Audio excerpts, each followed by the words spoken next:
Hello and welcome back to the Cigar Thoughts podcast. This year we will be broadcasting from the Grand Avenue Ale House, coincidentally located on Grand Avenue in Bellingham, Washington. I'm here with my erstwhile co-host Brent Cole, editor-in-chief of What's Up magazine, and Matt Nichols, former all-conference offensive lineman for PLU, won a national championship with them. And if you watched us last year, you know this is kind of our chance to take a look back at Seattle's last game, see what the Seahawks have coming up, and kind of talk about themes as they develop throughout the season. And really appreciate you being back. Really appreciate everyone here at the Grand hosting us. This is sort of the beta version for the new season, but we're here and we're going to get going, and really glad you're along for the ride. To start, yes, the Seahawks are 0-2. Yep. They haven't won a game in 9 months. Yep.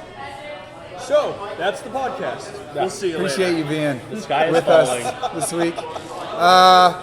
You guys worried, Brent? Nope. Why not? Nope.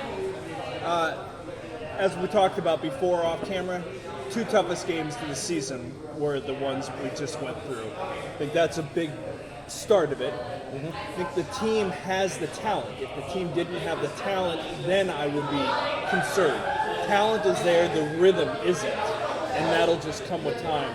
You know, you're dealing with a young line, you're dealing with a new defensive coordinator.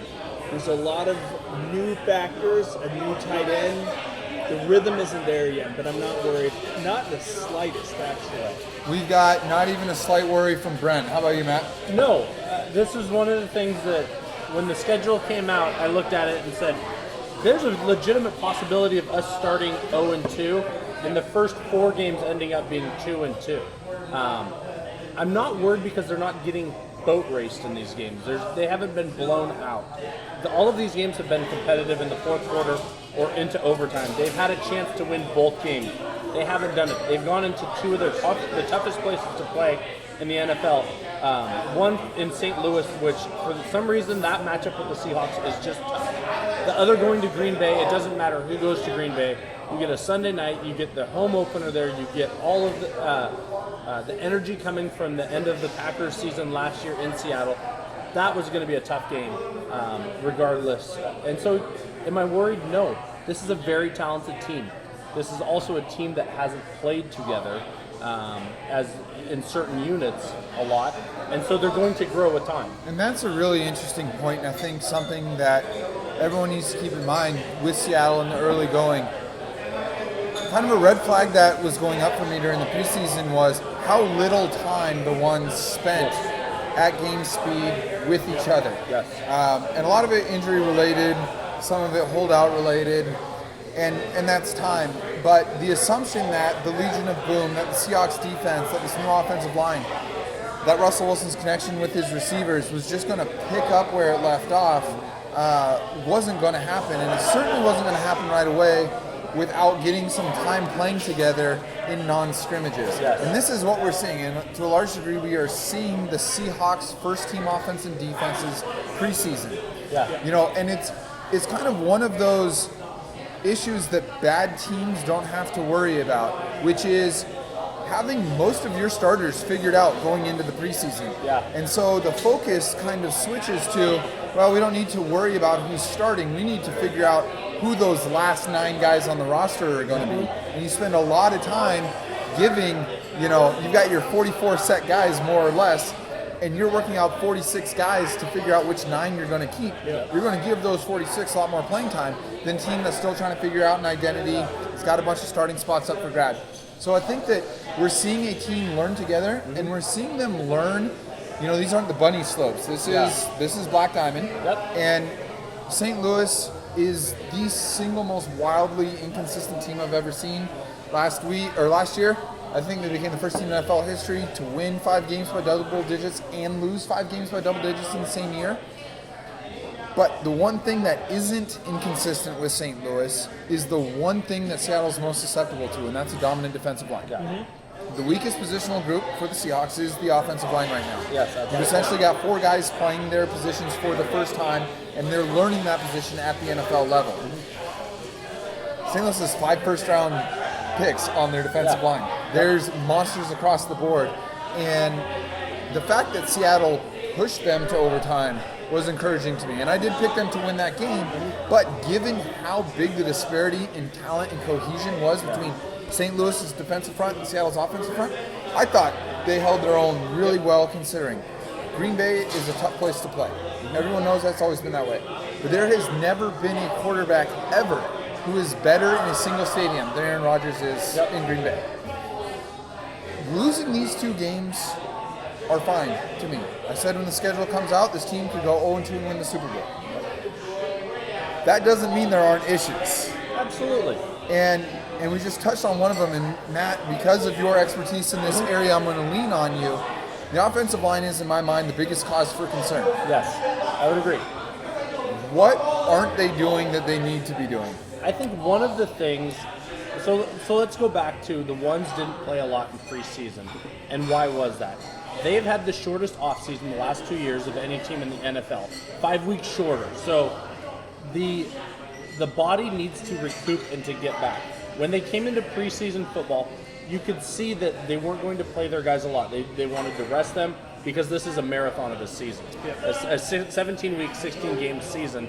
And then if you're lucky enough to have the postseason, is a long time. You could see that they were wanting guys to break a sweat, to get out there, to get their feel, but not to go deep into the games.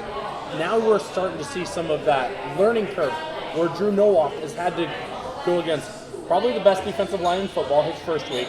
Justin Britt's in a new position. One of the things that I don't think people talk about enough with Justin Britt, everyone says you can move from tackle to guard.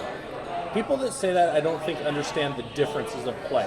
When you're out at tackle and you're pass setting, you have a second or a second and a half to get your depth before the guy is going to engage you. Right. So you're able to get back and figure out angles. When you move to guard, it's like that. You're in a fight in a phone booth, and it's immediately go. The other transition he's had to make is his footwork. When you're at right tackle, your left foot or your inside foot is forward, your right hand is down. When you're at left guard, your right foot, your inside foot is forward, and your left hand is down. If he has played most of his life with his right hand down, I can tell you, making that subtle transition is huge. It is a comfort thing that's going to take time. This offensive line is going to get better, but this is what I fully expected to see the first few weeks. Against that great Rams defensive line, you're probably not going to get any movement. Against a 3-4 defense with a new offensive center, a new left guard, and a new right tackle, you're probably not going to see a ton of movement, and we haven't seen that in the run game. Pass blocking, both games, if you've noticed, has gotten much better as the game has gone on. That's really good to see. The run game, they're still going to lean on it, they're still going to go to it, but with all of these puppies, for lack of a better term, out there, it's going to be a little bit of a challenge at first. I think as we start to play some more teams that aren't as dynamic defensively as the Rams and as the Packers, you'll see us all of a sudden get healthier and run the ball better in different scenarios. So it's concerning, but encouraging at the same time. Correct me if I'm wrong on this. Part of the challenge in having a new offensive line isn't simply guys learning their individual position, but learning that position as it relates to everyone else on that line. Like they have to operate as a cohesive unit. Yeah. Yep. Well, and especially in the zone blocking scheme. If this is a man blocking scheme, you have your assignment and that is your man. But in the zone scheme, you are working in tandem with the person next to you to block this combination of guys or this space. And so the differences between going, when their preseason schedule even came out, and you're looking at Kansas City, Denver, San Diego with 3-4 defenses, and then again with the Packers, that's really that's what everyone thought when the schedule came out. Look at all those 3-4 defenses they're playing in the preseason. Yeah. Why we have them on the show. It's very different for a center. Let's just go back to Drew Nowak. He's learning a new position on a new side of a ball. He's never played in an NFL game at this position before. When you go against a 3-4, I'm sorry to interrupt. Huge. I mean, amazing. You have to be a freak of an athlete to do that. You could have an all-star line, and just the center having to do that is going to throw absolutely everything off. Yep. I mean, that's And now he's having to learn to snap with B.J. Raji right in his face. So with his left hand, he has to get the ball up to Russell Wilson and use his right hand to fight off to whichever side they're going to zone run and work in tandem with that backside guard that's with him. That is a massively difficult thing to do. And I can tell you, when I moved to center my senior year in college, and we would face a 3-4 team, all week I hated it because there was somebody up in your kitchen all day long. You never get a break. You never get the chance to not worry about the snap, because that first thing, you got to get that snap back there, move your leg in whatever direction you're going, so you hope you don't bobble the snap off of your butt, hope the quarterback gets it, and then be able to move in that direction. So you can see some of the things that are not working well. You can see the offensive line engage the defensive line and then bounce off of them, so there's some separation. And they really need to be physically engaged with that defensive lineman to create the angles for that zone blocking scheme. But that's something that's going to happen. In theory, will completely come with. I completely agree. None of the stuff that you're talking about strikes me as something that isn't correctable. It's just It's a matter repetition. of experience. It's a matter of experience and having to do it. I think there's something also to be said about players that have to go play in environments that they've never played in before, and to learn to deal with adrenaline. I remember talking with a couple of guys that fought for the UFC, and both of them said that the second they walked into the octagon, they were utterly exhausted because of the adrenaline dump they had walking out to the octagon. Playing in the NFL is no different than that. Emmitt Smith talked about not knowing where his helmet was for the first snap of a game in the Super Bowl because he was so excited. It's that same feeling for a new guy in the NFL, and so I imagine Drew Nowak going back to Green Bay, having to learn with all of these things. Gary Gilliam the same way. Justin Britt learning a new position. It's going to come around. These are really good football players. They're just not in a cohesive unit yet. And yet, I think, is really the key word of that. Yeah, and the play of the offensive line directly affects everyone, but no one more so than Russell Wilson, who had a very visible offseason this year, and to the point where I'm happy to be paying attention to football Russell Wilson as opposed to non-football Russell Wilson. But that is neither here nor there when it comes to game time. And one of the ways that I've described Russell Wilson before is 19 Sundays a year, he's a Terminator. The rest of the time, he's Michaela from Homeroom. It's really nice to get the Terminator back. And my question to you, Brent, is what have you seen from Russell Wilson so far this year? Good, bad, well, both? I think like the offense, like the offensive line, like the play calling, everything just isn't in rhythm yet. He hasn't learned to trust Graham, that Graham to just chuck it up there, he'll be there. And I don't think the plays that are being called are necessarily the right ones you saw in the third quarter of the Green Bay game, where all of a sudden the pace pick it up, we're going to go, and I think that's where Russell Wilson's at his best. So I don't think Bevel has necessarily, or their game plan isn't quite working for him, and I think he's feeling stagnant. Even though, on stats with the San Francisco or the St. Louis game, he was fine. His quarterback rating was 90-something. But it doesn't have, nothing has the rhythm, and if Russ doesn't have the rhythm, nothing is going to I'll say this to that point. In game one, a lot was made of the fact that Russell Wilson didn't run the ball. Yes. At first, I was thinking something is going on. Maybe he's now, as you see so many running quarterbacks do, try and transition to that pocket quarterback and extend the career and yada yada. Went back and rewatched a bunch of the plays, and I wish I could say I sit there and poured over the tape. It was actually a great post on Field Goals by Jacob Stevens where he broke down a bunch of different plays that they had in that Rams game. And the contain that the Rams kept was so disciplined. It wasn't open. That back end never crashed on Marshawn Lynch. Largely, my guess is because he never had to. Because they were winning everything between the tackles that they didn't have to worry about that bounce out that Marshawn is so good at. Because Marshawn runs with such a wide base. Wider than anyone else I know. He has so much horizontal movement with his legs. Part of what makes the read option so effective is he can, in one step, get from inside of the guard to outside of the tackle. But they never let him do that. And after seeing that, it actually made me appreciate the fact that he didn't run, that he didn't force it. Last week, he ran it 10 times for 78 yards. That's really impressive. You know, you combine that with 206 yards passing, which is underwhelming on the surface, but in 40 plays in which he determined where the ball went, either throwing or running, that's 284 yards. That's good. That is good quarterbacking against a good defense at home, especially when you're not confident in the offensive line, when you're not comfortable with Jimmy Graham and Tyler Lockett yet, when you're still trying to figure things out. You know, we thought maybe Jermaine Kearse was breaking out after that first game. He had a goose egg last night. There's just not a lot of consistency, and so he started to make things happen, and you started to see those drive extending plays that we've gotten so used to. Seattle is not a very good third down team when it comes to conventional plays. They're average when it comes to third down conversion. They would be very poor if it wasn't for Russell Wilson extending plays. So it was good to see him do that again.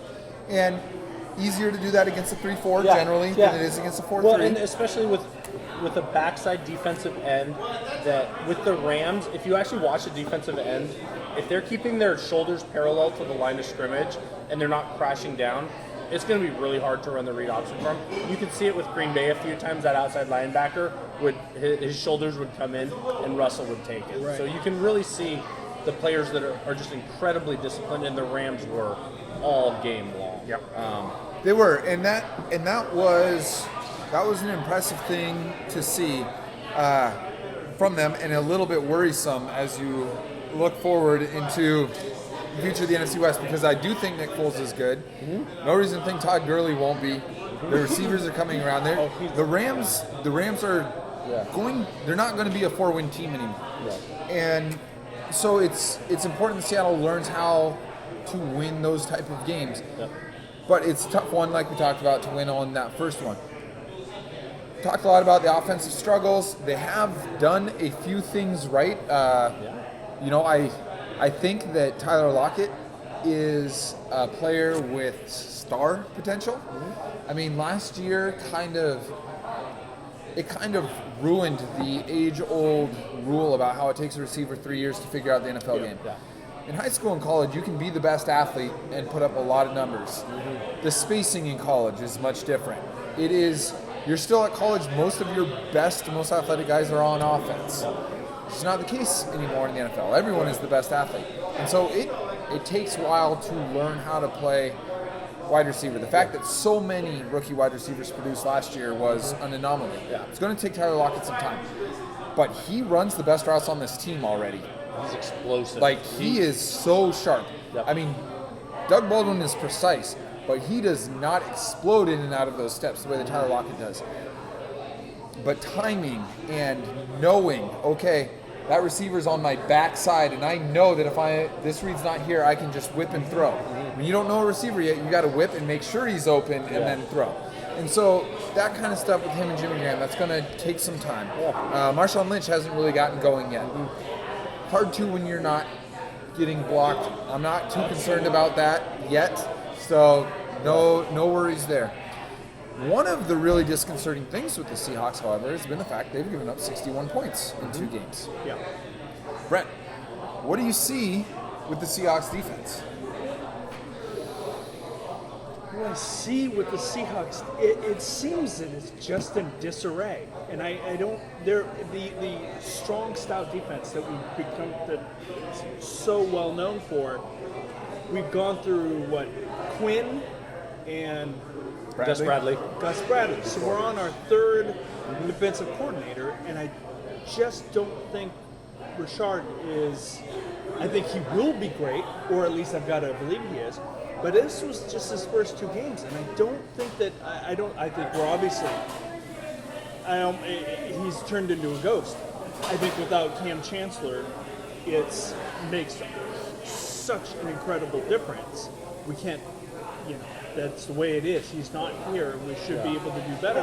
But I think there's still a feeling out process between the D coordinator, what he's calling, and just a lack of rhythm from lack of time in the preseason to Deion Bailey starting the first game versus God, now I'm forgetting. Versus the Rams. He played against the Rams, and who came in The for shed him. came in yeah, yesterday. the shed came in on for Sunday, Green yeah. Bay against Green Bay, and there's too many things that are just off a little bit, and it's just not quite clicking. Again, I think it's just a timing situation. Yeah, it's interesting. I was thinking about this, and I was like, okay, I expected the offense to struggle. And on the surface, 61 points is a disconcerting number in 2 games. Okay, 58 of that's been in regulation. 7 of that was a punt return. We're talking 51 points in 2 games. Still a lot, but not a ton. And then I was thinking about last year. In game 2, they gave up 30 to San Diego. In game 3, they gave up 27 to Denver. Yeah. They gave up 23 to Dallas. They gave up 28 to the Rams. In the first 6 games last year, 4 of them, they played poorly on defense for at least big stretches of games. Yeah. Austin Davis went 17 for 20 against them last year. It's okay that they struggled, because that they're struggling so far this year, because they did last year for a month and a half and still led the NFL in points allowed. Down the stretch, no one was touching them. And there's no reason yet to assume that won't happen. The Seahawks defense, and I know every NFL defense is all, everyone relies on each other. But Seattle does not make one player make a play when it comes to it. Everything they do in the secondary, linebackers, defensive line, is dependent on what everyone else is doing. They're not counting on Michael Bennett to just beat his guy and make a sack. He has to stay assignment correct with his pass rush. All that kind of stuff. You watch, I went to training camp a couple times this year. The linebacker drills, half of what they do, they don't do individual drills. They're doing their pass coverage, all 3 guys at once, and they are doing everything in unison. That stuff takes time. Kam Chancellor being gone, that's big. Kerry Williams, who I think has been very good so far this year, and the weirdest narrative to come out of Seahawks preseason is that Kerry Williams sucks. And granted, he was hung out to dry out in Philly, but how's Byron Maxwell doing? That secondary system is designed to make the number 1 cornerback fail. Like it just is. It's just a tough spot to be in. And so what we're seeing is still 2 guys learning how to be starters in this system. And that's going to take some time. And I think Kerry Williams officially made a couple of mistakes in the first game communication-wise. That's the stuff that's going to happen. That's not ability. That's just learning this system and everyone being assignment correct. But I'm not seeing them get beat. I'm seeing quarterbacks find a little bit of a soft spot. I'm seeing them get 4 or 5 yards on runs consistently, but they're not giving up huge plays for the most part. Deion Bailey falling down being an exception. That's going to happen. Their 2 biggest plays that Aaron Rodgers and the Packers got on Sunday were on free plays from Michael Bennett's offsides. Exactly right. That throw that he made to James Jones for the opening touchdown. He's the only right-handed person on the planet that is making that throw backpedaling to his left. And for as much as was made for Richard Sherman being beaten on that, Richard Sherman's job on that play was to hand him off to Earl. Aaron Rodgers looked Earl Thomas up and left because no one's making that throw over there 30 yards while sprinting backwards. So Thomas crashes on the only throw he thinks is possible. And all of a sudden Richard Sherman sees that Earl's not there and has to try and make up the distance. That play doesn't worry me. The 52-yard pass interference play on Richard Sherman doesn't worry me. That was, again, it looked like communication. You look back for some help. It wasn't there. He's scrambling. Again, it was a free play where they're taking a shot they wouldn't normally take.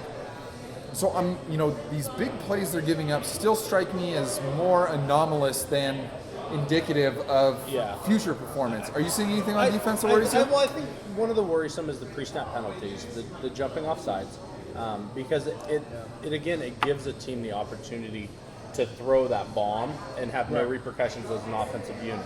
I think that's a concern where we're seeing, and even Pete Carroll came out in his Monday press conference and said we'd worked all week against Aaron Rodgers hard count, and we were ready for it. This wasn't new. This wasn't something that came on us, and they still did it multiple times. That's a concern to me. The communication within the secondary is going to, over time, work itself out. They don't do a lot schematic-wise. It's a few things that they do, and they do really, really well. And they're not going to change for that, even without Kam around. It's just a matter of repetitions and getting to play more. They also just went against the best quarterback in all of football, and were right there and had an opportunity to win the game.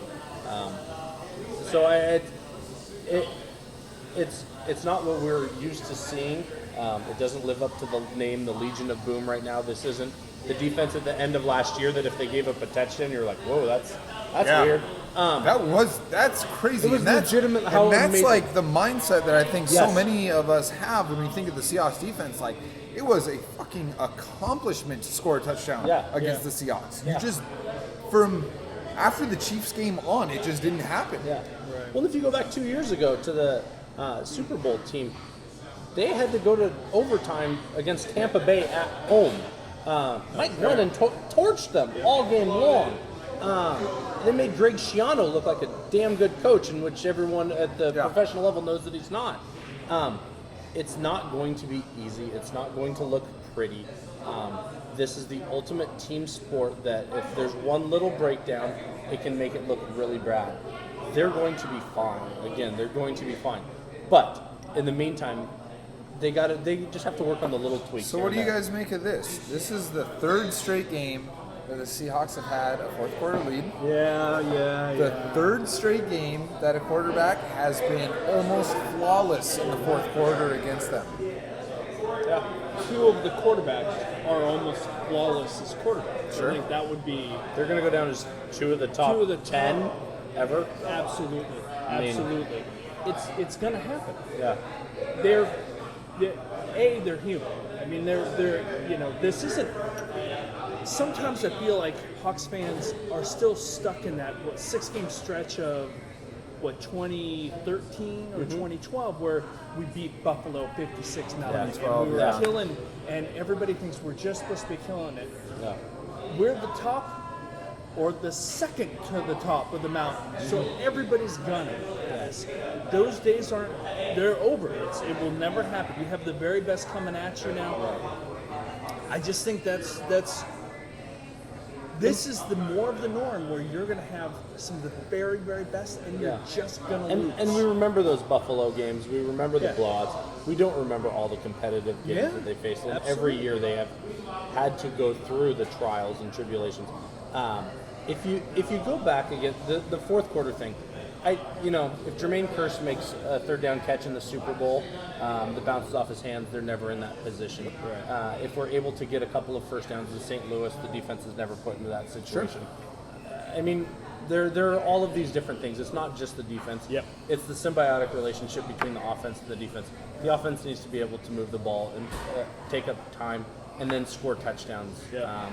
They're not doing that at the rate in which we've seen in the past, and so I can't say that it all goes on the defense. It's one of those things. Again, they face two phenomenal quarterbacks. I also feel like that there is the element of, or lack of a better term, a hangover. That we're just not that sharp going into the season. They were just playing, not that long ago, and I think that there's that element of needing to kind of get back in the swing of things. This has been the theme the entire night. It's just the talent is there, and all as fans, we expect them to be as sharp as they're ever going to be right from the get-go, and it doesn't work that way. These are guys who are also somewhat tired. Remember, it was after the Kansas City game where finally they had the meeting and they kind of, got their teeth kicked and turned it around.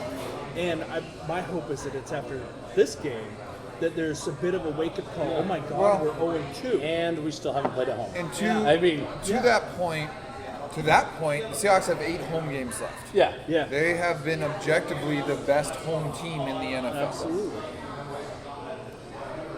They're going to face Jimmy Clausen this week.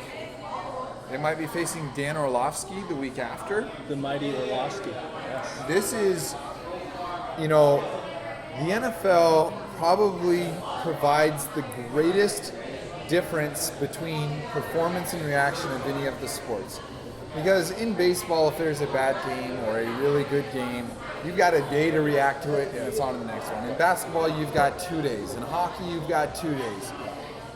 In the NFL, you've got 3 hours of production and 165 hours of reaction. And so an NFL season is a small sample size. Yeah. 2 games is infinitesimally small. You can pick 2 games from any team's season last year and make them look great or terrible. What matters truly is how you play November, December, January. Yeah. And the good teams figure out how to be good by then. Last year's Super Bowl champions lost their opening game by 2 touchdowns to a non-playoff team. Yep. 3 weeks later, they lost on national television to a non-playoff team by 4 touchdowns. The media legitimately questioned Belichick if it was time to move on from Tom Brady. They won the Super Bowl. At around the same time, the Seahawks had just shipped Percy Harvin for pennies. They were 3-3 and beaten by the Rams. Everyone was fighting. They almost won the Super Bowl. We don't know anything about anybody yet. And I think, objectively speaking, the worst is behind us when you look at the schedule. There's not going to be another 2-game stretch like that. They have those 8 home games. And one of the quotes that I really liked after the Packers game was from Earl Thomas, where he intimated that this is maybe a good thing, that maybe they're getting their hunger back. And that's the thing. When you think of the 2011, 2012, 2013 Seahawks, they were so hungry. They were so brash. They were so desperate for recognition and respect and intimidation and everything else that up by 3 touchdowns in the fourth quarter wasn't good enough. Yeah. Up by 4 touchdowns in the Super Bowl wasn't good enough. They wanted to put their stamp on the game. Yeah. They wanted everyone talking about them. Well, now everyone's talking about them. Yeah. And so how do you react, right? You know, there's that classic book from Jack Ramsey where he talks about how after the Portland Trailblazers won the NBA championship, they suffered from the disease of more. Where now all the role players are like, well, I helped win a championship. I want more touches, right? Guys, the stars, I helped win a championship. I want more money, right? This sounds familiar. And so it is so difficult, especially in a locker room, given so much leash by the coach, to be expressive and to say how they feel and to be on social media. That is a difficult thing. They are learning how to exist in a different world post-winning that Super Bowl than they were before. Yeah, absolutely. A more difficult They world. suffered an end to their season that will be replayed weekly for the next 50 years. Like, that was our Buckner play. It's up forever. It was Mitch Williams giving up the home run. It's never going away. And so this is the reality that team lives in now. It is a new reality, and they're going to have to develop a new identity in this new reality. But the thing is, it's the same guys, and the new guys are better than the old guys. There's not many new guys, but they're better. And so until this team starts looking listless, until they start losing decisively, there aren't I'm not worried simply because we've got to step back and take a look at what are the trends. Nothing's a trend in 2015 yet. But you look at the last 3 years, we're talking about the best roster in the NFL that has played the best football in the NFL. That probably didn't just go like that when all of your best players are in their 3rd, 4th, and 5th years in the NFL. I think the team's going to be fine. What we need as a fan base, what they need as a team is a palate cleanser. There hasn't been a win to wash away or at least mask that sour taste of how the Super Bowl ended. Of Russell Wilson's contract issues, of Bobby Wagner's contract issues, of Michael Bennett's contract issues, of Kam Chancellor's holdout, the injuries. A win will do so much. It's the proverbial mouthwash. And there's no reason to think they're not going to get that this week. So the hope is when we come back to you next week, we're going to be talking about a win. Any last thoughts, Brent? When's Cam come back? Yeah. Whew. You know, we're all bets are off. I told folks that I wouldn't be worried until after the 3rd preseason game. We're way beyond that. He is down $2.1 million. Much longer, and even if he gets everything he's asking for, he's still in the red. And it's an interesting thought, and this is something Danny Kelly was saying to me last night. His agent has to double down at this point, because if Kam doesn't get what he wants, who is going to work for that guy again? Every competing agent is going to say, yeah, oh, you're interested in working with that guy? Remember when he lost Kam Chancellor $3 million? That's the thing. So I feel like it's desperation time, and when people are desperate for whatever reason, they're unpredictable. So I don't know. I've made my peace with the fact that Kam Chancellor's not going to be a part of the Seahawks this year. If he is, it's a bonus. As far as I'm concerned, it's a season-ending injury that they'll deal with next year. If somehow he comes back and gets going, awesome. But I think this team can win without him. It's going to be interesting to see if he does come back with a fan reaction to it. Yeah. How much vitriol has been built up by then. Yeah. Where the Seahawks record is by then. How the secondary has been playing. There's no boom in the Legion of Boom without Kam. Yeah. Sure. But I think most people look at that he signed a contract and he's not honoring that. It'll be a fascinating experiment in how the fan base reacts to Kam if he does ever come back. Week 10, I would say, just because of he has to get his year of eligibility for the NFL pension. Sure. I think that's huge. Yeah, that's a great point that I haven't heard many people talk about. I think that's going to be a real big thing. I think the Seahawks are doing exactly the right thing. Don't budge. Don't change anything. The safeties have actually played pretty good. Jed played really good. And, other than tripping in the fourth quarter, Dion Bailey looked pretty good too. I missed a tackle. Apparently he missed a few defensive calls too, but yeah, you're right. But I do think, and you're familiar with my writing, familiar with this podcast. I don't spend a ton of time talking about intangible influence simply because I can't quantify it, because it's my opinion versus yours. But Kam is kind of one of those players that forces you to say that there is an intangible impact that he has on the game. I do think the Super Bowl goes differently. I'm not saying they lose, but I don't think they win by 35 if he doesn't blow up Demaryius Thomas on that first play. That was a shocking play. The second for the Super Broncos. Bowl might be different if he doesn't mess up his knee the day before as well. Right. Absolutely. So the Kam thing it's squirrely. As a fan, as someone who writes about the Seahawks, as someone who cares about the Seahawks, it was a tragic offseason injury. They're without him for the season, and if he makes it back, it's a bonus. Like I said, I think this team can win without him. Just for fun, let's do some score predictions next week. Okay. What do you got, Matt? 31-17 Seattle. Okay, I like it. 35-17. Even better. And I think they're going to look really, really good. I got 34-13 in this one. I think they win by 3 touchdowns. Come back next Tuesday, find out if we're right. We're going to be at the Grand Avenue Ale House on Grand Avenue. We're the closest bar to City Hall here in Bellingham. So come watch your politicians drink. We're going to be here 7 o'clock, and appreciate you joining us. Until next time, I'm Jacson for Brent and Matt. We'll see you later.